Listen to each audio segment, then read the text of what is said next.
You have no place here anymore. What are you suddenly talking about?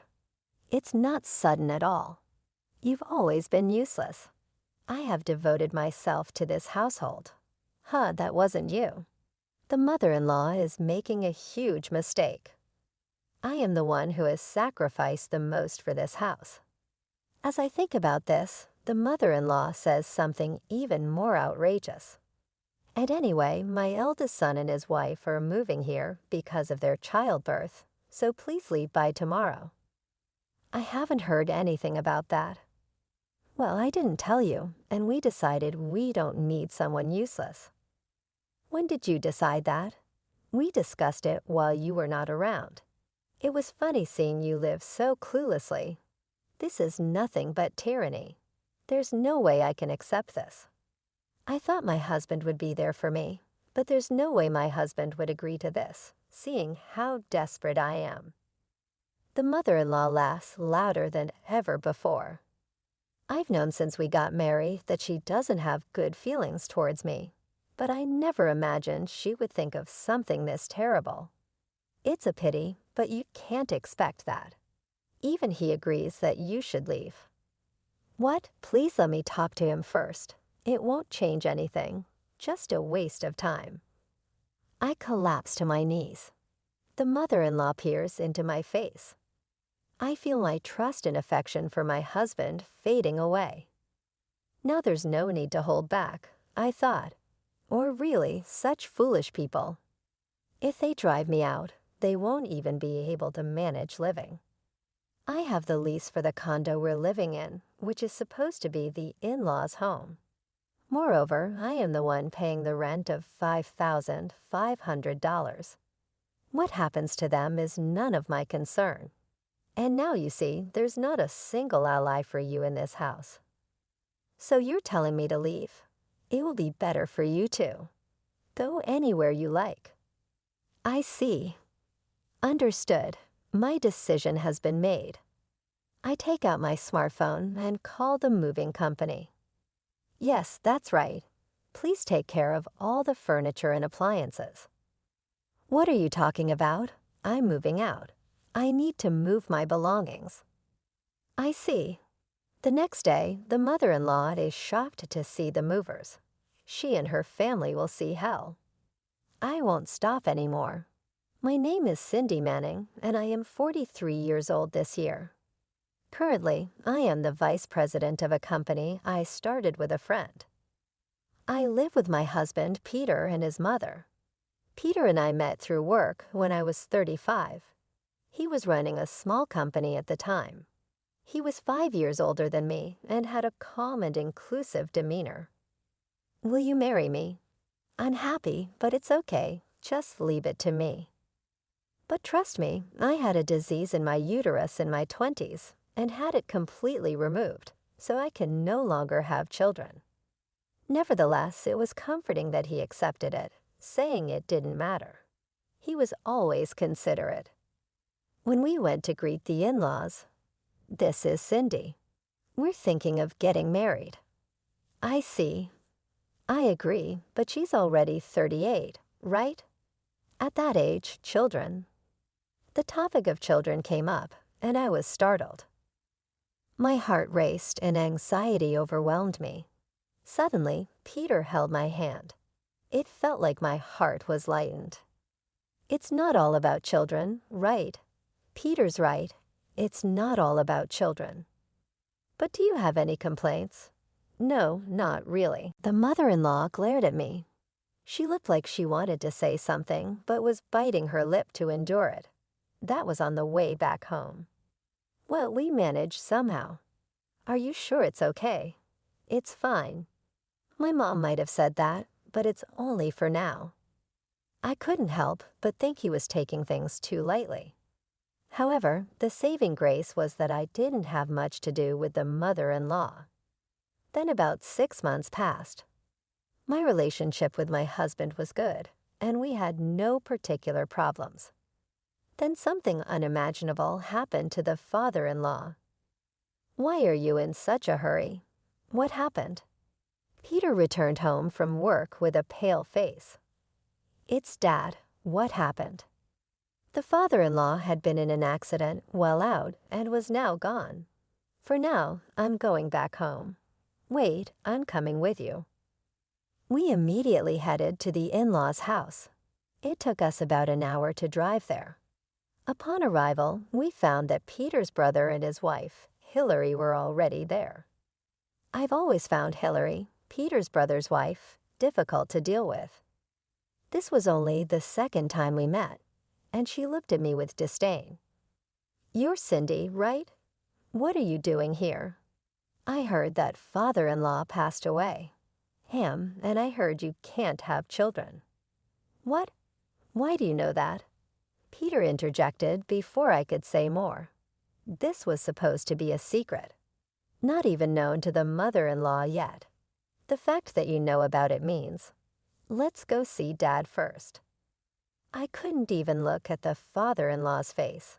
He had been hit by a car crossing the street. It was a fatal impact. I thought the mother-in-law would be devastated, but she seemed oddly pleased. Seeing her faint smile sent chills down my spine. When she spotted me, she slowly approached Peter. "Good of you to come." Of course, after what happened to Dad. Although she said this, her voice lacked emotion. Then glaring at me, she said, "You're not recognized as part of this family. I appreciate you coming, but could you please leave?" "Why?" "Because you can't have children, and you're not young anymore." I looked at Peter. He briefly averted his eyes. "Why?" "Well, I've been asked a lot. I couldn't keep quiet forever." Disappointed, I couldn't believe this was the same man who had once begged me to trust him. "Well, you were wrong to hide such an important thing." "I wasn't trying to hide it." "Enough excuses. Peter, say something." I mean, it seemed like he was already under their influence. Perhaps he always had been. Peter's brother appeared scared of Hillary and the mother-in-law, staying back. "Why is this happening?" "I'm sorry, but could you go back home today?" "What? I'll definitely contact you later." "Just for today." "Are you serious?" He had no words and hung his head. I couldn't understand why this was happening. "Look, don't just stand there. Go home quickly. You're in the way. Just go." I realized I couldn't stay here any longer. Feeling an indescribable sense of alienation, I struggled to hold back tears as I left. But this was just the beginning. Alone at home, I couldn't think of anything. I just sat on the sofa, staring blankly. Eventually, I fell asleep without realizing it. I was awakened by someone calling me. "Hey, wake up. You came back." I called many times, but you didn't answer, so I rushed back. Remembering what happened at the in-laws, my anger slowly began to rise. Additionally, there was a faint sweet scent coming from him. "Wait, let me explain." "Explain?" "After what you did, there was a reason for what I did." "Then let me hear it." Peter took a deep breath and began to explain. Apparently, he had acted that way to deceive his mother and Hillary. But that was hardly satisfactory. Even if that's the case, why did you need to do that? Those two are always targeting you, right? I can't stand that either, really. Seeing my husband's earnest plea, I felt he truly cared for me. "So you'll continue to be on my side, right?" "Of course." I had no choice but to rely on my husband. With the death of the father-in-law, there was no other option. The funeral went smoothly, thanks to Peter. The mother-in-law and Hillary didn't make any snide remarks during the funeral. In fact, after it ended, they looked apologetic. What's this all of a sudden? About the other day, Peter told us, and we feel sorry we said too much. Whatever the reason, please forgive us. Oh, Caught off guard by their sudden change, I struggled to find words. Then Peter intervened. Now they admitted they were wrong. Why not forgive them? If I didn't forgive them now, I felt I would look like a bad person. It was unclear if they truly regretted their actions. I hoped this would make them behave better. With these thoughts, I returned to my normal life. Things were more peaceful than I had imagined. However, that peace did not last long. I need to talk to you about something. What is it? I'm thinking about living with Mom. Why would you suddenly think that? I can't just leave Mom alone, can I? But what about your brother and his wife? Well, it seems that Hillary is pregnant. Pregnant? The news was too sudden, and I couldn't comprehend it immediately. Are you okay? I guess so. Living with the mother-in-law was troublesome enough. And now Hillary's pregnant, especially the latter. I thought it would worsen my position even more. Considering those two, they would likely ridicule me more than ever before. That came soon enough. I was invited to the in-laws' house for a celebration of the pregnancy. Well done, Hillary. Finally, I'll see my grandchild. Thank you. I, unlike someone we know, was treated as if I were invisible. However, what my husband said caught my attention. It sounded like he had always wanted Hillary to be pregnant. He had never mentioned anything like that before. After the celebration, as we headed home, I couldn't stop thinking about what had happened earlier. Once home, I confronted my husband. I want to ask you something. What do you want to ask? Have you always hoped that Hillary would get pregnant? What's with this sudden question? You said something like that earlier. I was simply happy, that's all. Really? My husband clearly seemed flustered. About living together, he quickly changed the subject, which made me suspicious. But I thought it wasn't the time to delve deeper. Now the issue of living together was more pressing. So what do you want to do? I think we should cancel the lease on Mom's apartment and move her to a new place. Does your mother know about this? No, I'm going to talk to her about it now. Honestly, I'm against living together. Why didn't you see today? If we live together, I'll definitely be mistreated. Peter hesitated. If you could firmly speak up for me, I might consider it. Okay, I understand, he said, but the real issue was still his mother. Isn't this apartment nice? Isn't it a bit too large? What, do you have a complaint? There are smaller and still nice places available. As expected, the discussion was not straightforward. The mother-in-law and I were at an impasse, neither willing to budge. Seeing this, Peter stepped in. I agree with Mom's opinion. What, you see? Peter understands, I whispered to my husband. But the rent is quite high, you know. I'd like to ask you to handle that. Why? I don't want to put any additional stress on Mom, so please. His company wasn't doing well, so his reasoning wasn't completely lost on me. What are you two whispering about? Oh, we were just agreeing to take this room. Is that so? I'm looking forward to it. At that moment, I thought Peter was just trying to save face. However, his real intentions were deeper. I soon signed the lease for the apartment, and we moved in. Thus began our life together with the mother-in-law.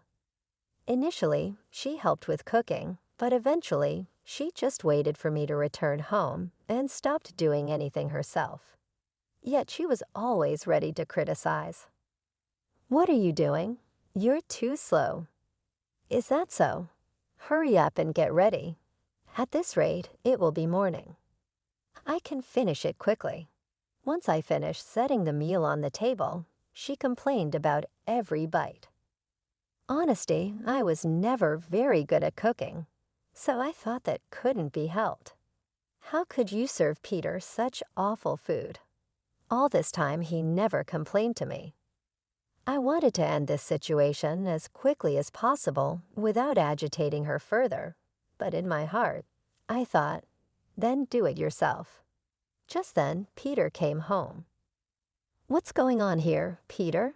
Tell her not to serve such horrible food. Calm down, please, I said. Even Peter seemed fed up with his mother's tirades. "Enough, Cindy. Just clean this up," he said. With that, she returned to her room. While I was cleaning up the meal, Peter helped me. "What are you doing?" I asked. "I thought I'd help out," he said. "Then you should speak up to your mother more. Who do you think rented this expensive apartment for?" I said. "I know, but Peter started, but his mother's tirades didn't stop. She criticized everything I did. I wanted to make her realize who was allowing her to live here. I thought, 'Can't you properly clean or do laundry?' she asked. I was going to do that when I got back. I said, 'Excuses are unseemly. Didn't you receive a proper upbringing?' She continued. I couldn't stand her words any longer. It was one thing to criticize me, but bringing my family into it was too much. 'My family is not relevant here,' I said. "Oh, did I upset you?" She continued to provoke me. I tried to ignore her, but she wouldn't stop talking. "I will take care of the cleaning and laundry. Are we done now?" I asked. "What? We're not done talking," she said. "I really wonder why Peter chose you." "Peter isn't the issue right now, is he?" I replied. "But Peter was complaining about you just the other day," she said. "You really are oblivious," she said, looking at me. If Peter really felt that way, I decided to find out for myself. I waited for him to come home from work, but he didn't return. It was past 11 p.m. and still no word from him. I tried calling him, but there was no response. "What are you doing there?" she asked. "Just waiting for my husband to come home," I replied. "Such a hassle." "Well, I'm going to bed then," she said. Eventually, Peter returned home at 1 a.m. "You're still awake?" he asked. "I've been waiting for you to come home." "Your mother told me you've been complaining about me," I said. "It's not a big deal," he said. "When I said I complained, what did you say?" I asked. "That's not important right now," he said. I was frustrated by my husband's evasiveness. "Where have you been until this time?" "It wasn't work, was it?" I asked. "It was work," he said, quickly going to bed. As if to escape, once again there was a sweet smell lingering around him. I began to doubt whether our marriage should continue. I felt no benefit from our current life. The next day, when I returned from work, the mother-in-law was waiting for me, smiling creepily, and then saying something outrageous. "You have no place here anymore," she said suddenly. "What are you suddenly talking about? It's not sudden at all." "You've always been useless," she replied.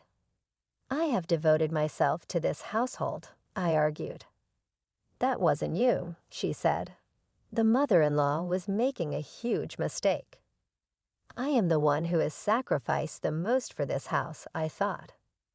As I thought about this, the mother-in-law said something even more outrageous.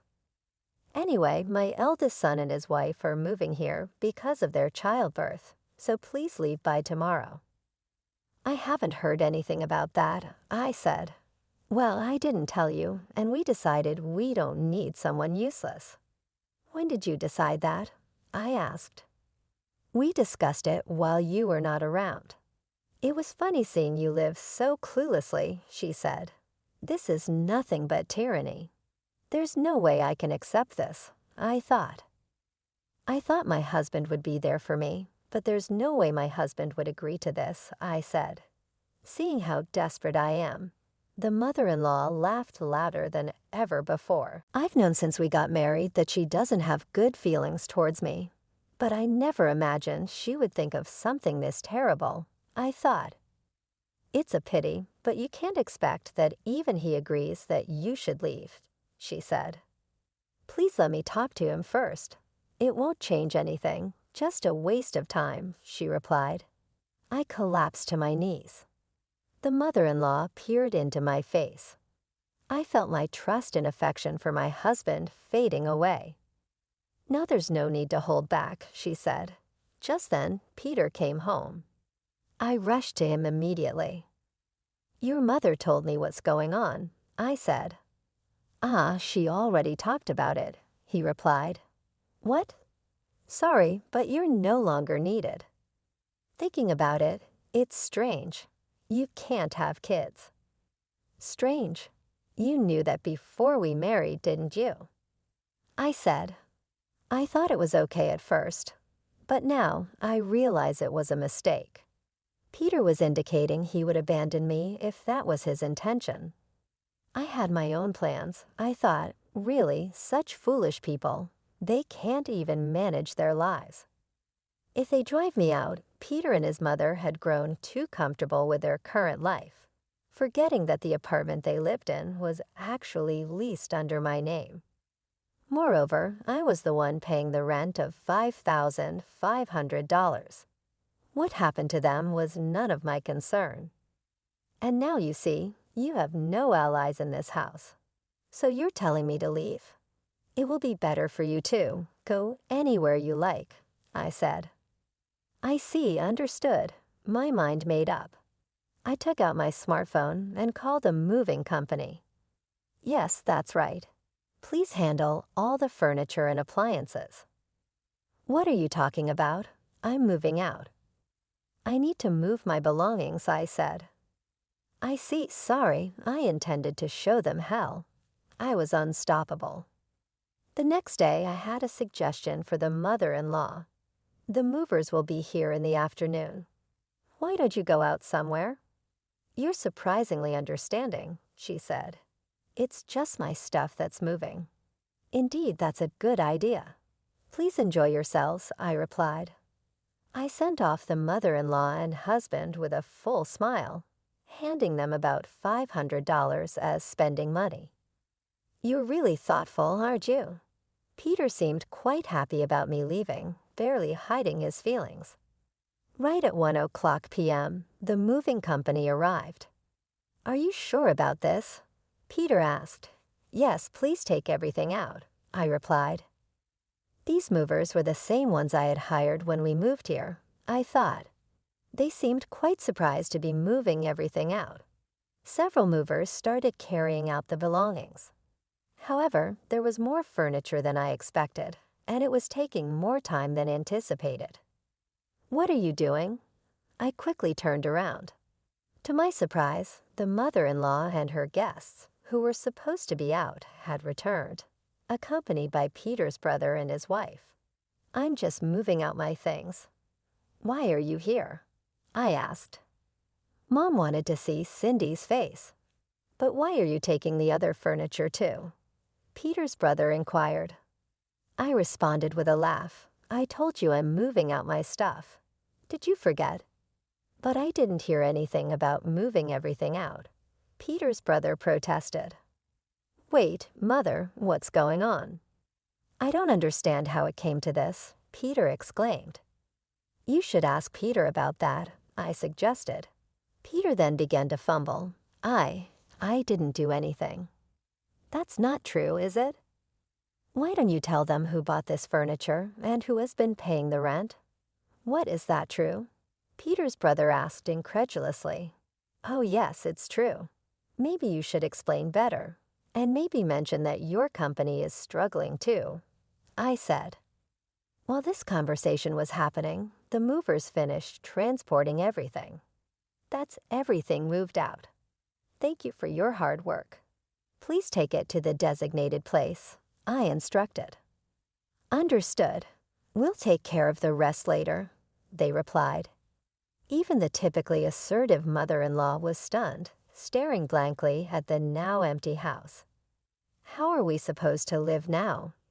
she muttered. "But what can I do?" "I only did as I was told," Peter protested. "Stop joking. You should talk to Peter about that." "I'm busy, so excuse me," I began to leave, but then Peter grabbed my arm. "Wait, please. Don't go." What now?" "Shouldn't you be dealing with those two first?" The pair turned their anger toward Peter. Both of you, calm down, calm down. This is your fault, isn't it? Really, how are you going to take responsibility? It was a distressing family dispute. Well then, you all sort it out. I have things to do. Hey, wait. I had decided to send the moved-out belongings to my parents' house for now. They had mentioned needing new furniture and appliances, so it seemed perfect. I started walking confidently towards the station when Peter's brother stopped me. Brother, what's up? Actually, there's something I need to talk about. Yes. Peter's brother had always been overshadowed by Hillary, so we hadn't talked much before. We decided to go to a cafe near the station. But is it okay to leave those three alone like that? As you saw, my presence is pretty much non-existent. So what did you want to talk about? It's about Hillary being pregnant, but there's something odd. What do you mean? I can't believe I didn't notice until now. I'm sterile. I was at a loss for words. Peter's brother explained that he had always felt something was off, wanting a second child. He thought something might be wrong, so he went to a urologist. The test revealed he was sterile. But that means Hillary's child is probably what you're thinking. Assuming that's true, it would explain the sense of unease I've been feeling about my husband. I thought I had gotten my revenge with the move, but it seems there's more to do this time. I can't just ignore it. I've been quiet until now. Then I'll help you. Please, I need it. I had been planning this since I heard their story. If I could bring those three down to hell, I'd use whatever means necessary. However, we need clear evidence. Leave that to me.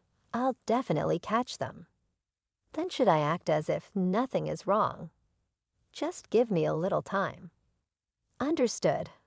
After that, I changed my plans to return home and booked a nearby hotel instead. I decided to thoroughly investigate my husband and his family. A week later, Peter contacted me. He wanted to talk again.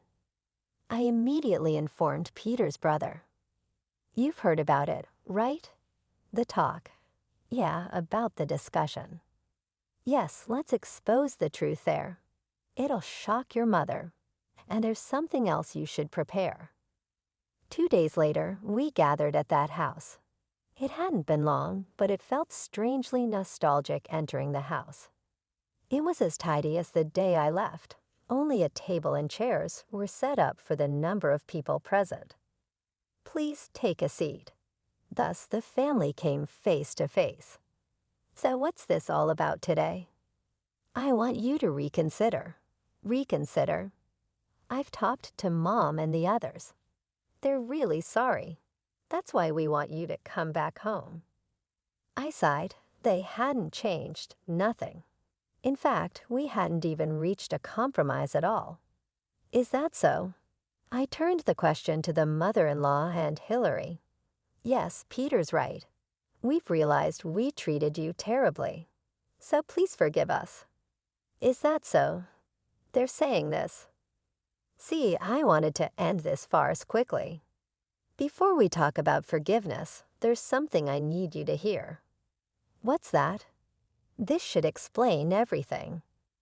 I laid out all the evidence I had gathered on the table, photos of Peter and Hillary closely together, almost like a couple. What is this? The most shocked voice belonged to the mother-in-law. Ultimately, she too had been deceived. Isn't this proof that these two have been having an affair? This is fabricated. Exactly, she's trying to set us up. Then Peter's brother spoke up. Don't joke with me. His voice was calm, but his eyes were filled with anger and resentment. So the two of them have been. She couldn't fully grasp the reality. Mother, it's too early to be shocked. Please, go ahead, brother. First, look at this. These are the results from when I went to the urologist. Everyone peered intently at the results. Azoospermia, yes, which means I can't father children. So whose child is Hillary carrying? Yours right. I pointed at Peter. We can't be sure of that yet, he said. That's right. Cindy is just being excessive then. How about we do a DNA test once the baby is born? That will clear everything up. Peter and Hillary remained silent. I have something to give to Hillary, said Peter's brother. He pulled out a divorce paper from his pocket. I had advised him to prepare it beforehand. Are you satisfied now? This way you won't have to see my face anymore. Wait, stop embarrassing yourself, I said. Seeing this, I also presented Peter with a divorce paper. Yes, from me too, I added quickly. Me too, of course. Just submit it quickly. Both Peter and Hillary were disheartened with no option but to just face the divorce papers. So they really are your children, she muttered under her breath. Then she directed an unprecedented level of anger at the two. You really deceived me, she exclaimed. Well, calm down, please. You were happy about having a grandchild, weren't you? I said, but that was because I thought they were your children together. It's too late now, Mom. That's right. From now on, the three of you can live together peacefully. I'll even let you stay in this house if you want. In this house? She exclaimed. Oh, but the rent is $5,500, just so you know. No, I can't afford that kind of money. Then please leave. I'll give you some time. After that, Peter's brother and I left the three of them in the house. I really put you through a lot, Cindy, I said. No thanks to you, she replied. I feel much better. I'm relieved to hear you say that, and there's still something left to do, like filing for compensation. That will definitely be a huge blow for them, I said. I then parted with Peter's brother and returned to the hotel. I had one last finish to make on those two. I was quite tired and quickly laid down on the bed. I felt like my phone was buzzing continuously, but I ignored all of it. When I woke up, it was 9:00 p.m. I thought, really, such idle people, I muttered. There were nearly 100 calls from Peter and his mother on my phone. Thinking I'd probably never deal with them again, I decided to call back. Hello, Peter's mother answered. You finally answered. I've talked it through with Mom. She's acknowledged the child. Now it's just you, huh? I don't understand. But why don't the three of you live happily together? Aren't you coming back? She asked. Why should I come back to a man who had a child with another woman? Please, I need you, Peter pleaded. I don't need you. Bye. 2 days after this call, a voicemail informed me that the divorce papers had been filed. It seems Peter's brother was able to divorce successfully, too. I then proceeded with the compensation claim. Peter and Hillary would definitely have to pay for their deeds. The three of them seemed to have made arrangements to move out quickly. Peter apparently wanted to remarry, but ultimately, he fell out with the mother-in-law, and they no longer communicate. How are you? I reached out to the mother-in-law. I was curious about how she was living now. What do you want now? She snapped. I just wanted to hear your voice, I said. Thanks to you, we're in a mess. I heard you've been abandoned by Peter and the others. Whose fault is that? She retorted. You reap what you sow. Good luck living on your own life without the troublesome people. I was quiet and very comfortable. From now on, I would spend time and money only for myself.